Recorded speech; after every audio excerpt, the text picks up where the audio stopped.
অব্যাহত আছে বিভিন্ন দল সংগঠনৰ উদ্যোগত আৰ্তজনক খাদ্য সামগ্ৰী বিতৰণ কাৰ্যসূচী। কৰোনা ভাইৰাছৰ ভয়াৱহতাৰ প্ৰতি লক্ষ্য ৰাখি চৰকাৰে আহ্বান জনোৱা লকডাউনৰ মাজতে দৰিদ্ৰ পৰিয়ালসমূহক কিছু সকাহ দিয়াৰ মানসেৰে বিভিন্ন সচেতন ব্যক্তি স্বেচ্ছাসেৱী দল সংগঠনে আজি অব্যাহত ৰাখিছে খাদ্য সামগ্ৰী বিতৰণৰ কাৰ্যসূচী। বিশেষকৈ তিনিচুকীয়া আৰু ডিব্ৰুগড় জিলাত সদৌ মৰাণ ছাত্ৰ সন্থা, সদৌ অসম ছাত্ৰ সন্থা, অসম জাতীয়তাবাদী যুৱ ছাত্ৰ পৰিষদ, মটক যুৱ ছাত্ৰ সন্মিলন, গোৰ্খা ছাত্ৰ সন্থা, চাহ জনজাতি ছাত্ৰ সন্থাৰ লগতে বিভিন্ন জাতীয় জনগোষ্ঠীয় দল সংগঠনৰ ঐক্যবদ্ধ প্ৰচেষ্টাত লকডাউনৰ ফলত অভাৱে দেখা দিয়া দৰিদ্ৰ পৰিয়ালসমূহক প্ৰদান কৰি আহিছে খাদ্য সামগ্ৰী।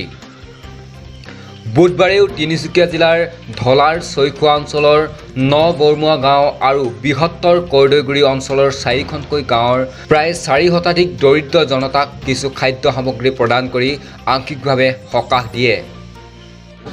বিশেষভাৱে আমাৰ বিভিন্ন জাতীয় জনগোষ্ঠীয় দল সংগঠনে একত্ৰিত হৈ তিনিচুকীয়া বিভিন্ন অঞ্চলত আমি খাদ্য সামগ্ৰী প্ৰদান কৰি আহিছোঁ। আজি শদিয়া সমষ্টি বৰমুৱা পঞ্চায়তৰ প্ৰায় 150তকৈ অধিক পৰিয়ালক আমি এই খাদ্য সামগ্ৰী যোগান ধৰিছোঁ।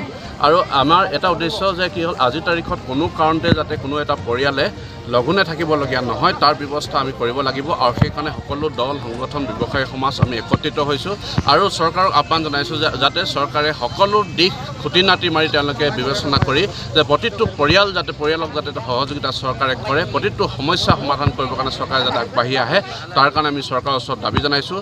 আৰু ইতিমধ্যে অসমৰ বাহিৰত বহু লোক ইতিমধ্যে বিভিন্ন কাৰণত চাকৰিৰ সূত্ৰে বা কিছুমান কামৰ সূত্ৰে, ব্যৱসায়ৰ সূত্ৰে বা চিকিৎসাৰ সূত্ৰে আছেগৈ। সেইসকলক এতিয়ালৈকে কিন্তু চৰকাৰে অনাৰ সম্পূৰ্ণ ব্যৱস্থা কৰিব পৰা নাই।